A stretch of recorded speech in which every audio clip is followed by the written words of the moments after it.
Hello and welcome back to LTC Heroes Live by Experience Care. I'm excited because I've already met this guest this morning when I was doing clips about the Innovation Summit and why people love to be here and why they love the Nebraska Healthcare Association. Kristin Harris was one of my victims. She is the Chief Operating Officer at Nye Health Services. Kristin, welcome to the program. Thank you so much. Happy to be here. Kristin, before you and I went live, I asked you what makes you all special, and you said you like some. I'll call them the re's, the ordinaries, Yep. the extraordinaries. Would you hmm restate that and tell me why that's important to you? Yeah, I feel very strongly in our organization. I believe we have leaders who feel very passionate that um, it is important to find extraordinary moments out of the ordinary moments, and that every day of these, you can create something special and memorable and important for someone, and something extraordinary with simple tasks. And we fight for that every single day. Tell me, take me into a moment into your team's organization and your planning where you are designing to make ordinary moments extraordinary. And it could be, it could be the way that you design activities, it could way to design tours, the way you did. hmm Walk me through an example. Yeah, you know what? A great example that we have is we have a fantastic, we kind of call it our small town campus. It's 43 beds. So it's very intimate, it's very small, and it's very personal. And our residents every day go and do exercise, and they love it. We get 25, 30 people in the same spot for exercise. But at the end of exercise, they all want to do some sort of hands-on activity with our team members where it's high fives and it's laughing and it's joking and the residents are bantering with each other. And I tell you what, music is playing every time I'm there for that. I'm dancing with them, and those moments are just so priceless because it's something so simple. And when you hear people laughing and see them smiling, it you just know you're fulfilling things for them. So Well, tell me about something that is up and coming. Maybe it's a goal that you know that you have to embark upon in 2024. What's a big challenge that's going to be under your supervisor role in terms of operations next year? you know everyone talks about culture. Everyone talks about their mission, vision, values. And for us, culture is the behaviors that our team members do every day. What we do every day is what we're known for. And we want to make sure that the routine behaviors and choices and actions of our team members um, are fulfilling that mission and our values at every point in that experience for our customers. So we're going to be focusing a lot on the overall customer experience by focusing on the overall team member experience, and really focusing on education and training, um, orientation, and inspiration, hopefully, for our frontline team members to make choices that fulfill those customer experiences for our residents. I like that. I'm gonna share something with you, kind of a way that I judge my management style or success around what you're saying with team experience, and wonder if you have any kind of non-written, a non-unspoken or non-written scorecard that you also judge yourself on. So on my team of marketers, there's about 8 or 9 of us, and uh, I always like to see. I pay attention to the energy that people show up to the meeting on Monday, and it Uh-huh. kind of gives me an idea if they want to be there and they would still want to work in long-term care. And then the second thing I do, because I have one-on-ones about every 2 weeks, I like to pay attention to see if people get into the Zoom before me. Oh, I like that. What are things that you kind of judge yourself on to keep tabs? Like this matters to me. My boss doesn't pay attention. The board doesn't pay attention, but I'm Mhm. checking myself.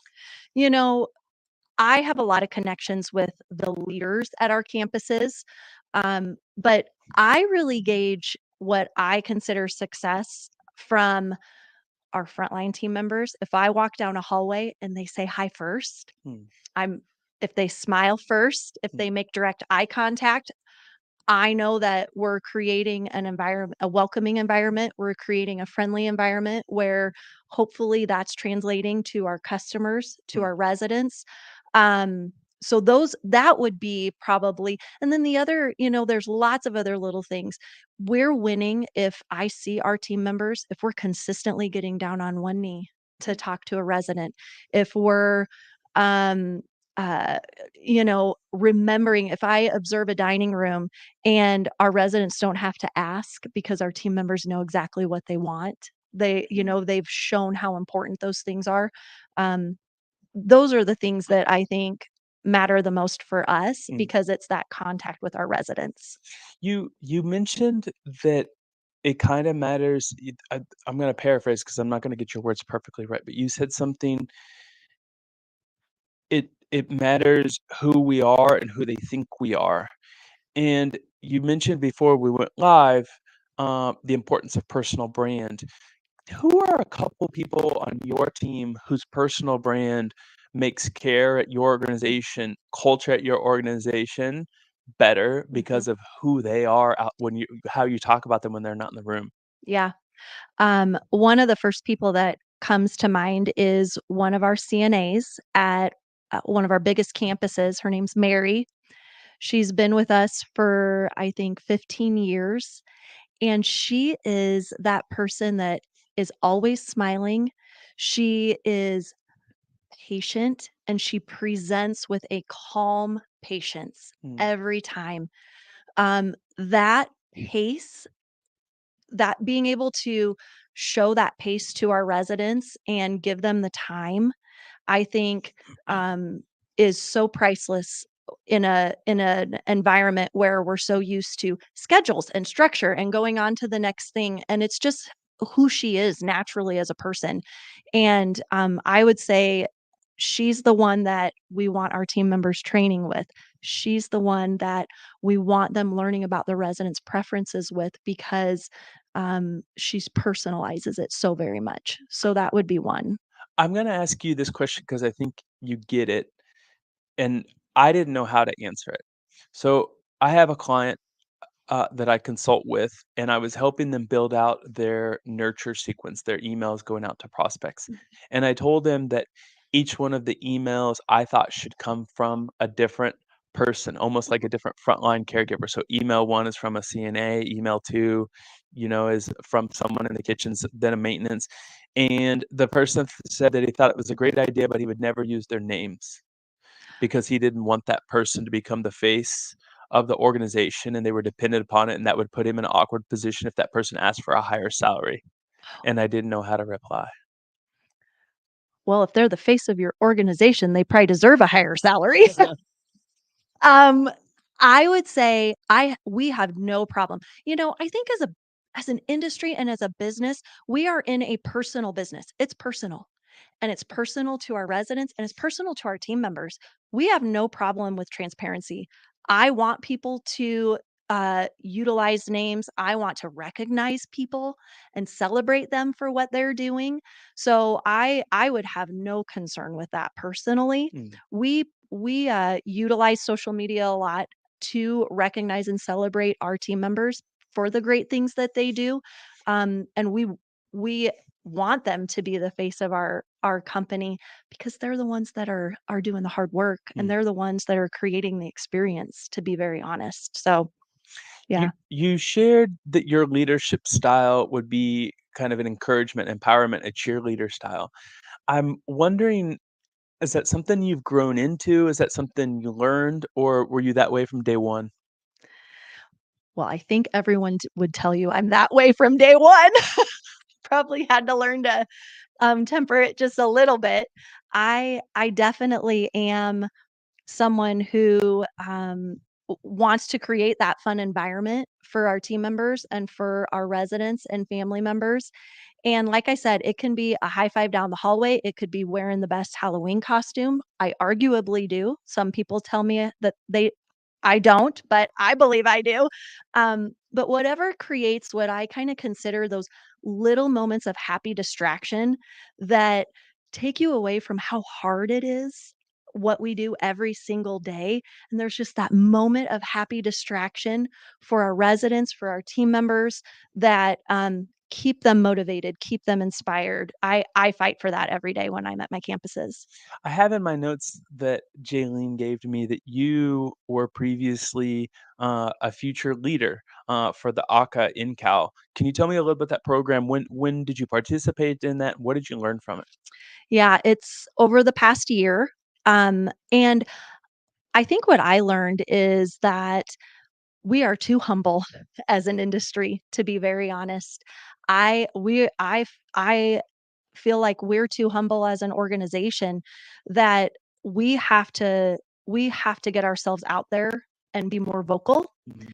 and tell our stories, and that should translate into advocacy and the things that we need to do um, in Washington. But we're way too humble, and we do things just because it's the right thing to do, because it's who we are and it's how we live and it's what we do every day.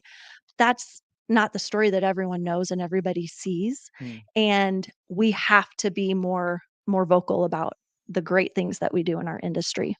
I love it. I've never heard those words before, and hundreds of interviews, and I couldn't agree more. I think Mhm. that the industry in general is too humble. I think the Mhm. leaders are far too humble, and Yes, I don't. I think it's a mix of two things. I think there's a generational thing where it's just like your love language is acts of service, and mhm.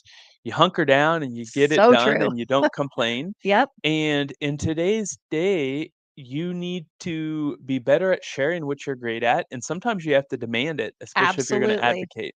And then I think there's something about it that if if we're not proud of the industry we're working in, and we're not proud that we are combating ageism as a stigma, that we're not proud that we are able to talk about and help people with death, then it's going to continue to permeate the rest of our culture. And Yep, we're responsible, unfortunately, whether we like it or not, sociologically, psychologically, to carry that flag, to carry that banner. And absolutely. I think that it's critical because the younger generation, of course, they want us to be humble. They don't want us to be so humble that we can't say what we're great at. Yeah, absolutely. I agree completely. You know, when I was selected to be a future leader, I wasn't only proud for for my company, but to go and represent Nebraska. I mean, I am biased. We have excellent care in Nebraska, and our outcomes show it. And I know the other organizations that we have in Nebraska that are doing fantastic work. It makes me proud to go and represent them Mm. in Washington, D.C. We have a story to tell, and we don't do it very well. What have you taken from your learnings in that program and brought it back into Nye? That it needs to start at the local level, that we need to do a better job with even simple things. You know, as an industry, social media, it's a slow labor of love to get that message out there and utilize the avenues that we can to accomplish that. And I would say we need to do it locally, and we need to be able to influence locally to influence, in Washington. Give me your biggest or best or most memorable aha moment when you're in the future program and you're like, oh, now I know what to do, or oh, this is way easier. This is how I explain this, or this is where I'm needed. This goes with my this is it in my skill set, and I haven't used it yet. Yeah. You know, I'm a small town farm girl. So I going out to an environment like Washington, D.C., on going to Capitol Hill, speaking to our representatives, not something I grew up or was even really had any background in or comfort in. And, um, just having the confidence that we are the experts in this industry. Mm. We know what we're doing. We are going to share with you how good it is and what we need. And I think that really gave me that confidence that, um, they want to know, but they don't know. Hmm. We're here to help you with that. And that would be the message I would send to anybody that maybe has never had that type of an experience or thought that they could bring a representative into their campus or schedule a meeting. You just got to tell your story, and it doesn't have to be complex. You don't have to, use all of the political jargon. You just have to speak from the heart, because that's what we do in Nebraska. So, Love it. Christian, mhm. thank you so much for joining me on LT's You're Heroes. It was a welcome. Thank you pleasure. for having Hopefully, me. I'll see you year after year after year because Nebraska's a special place. Thank you.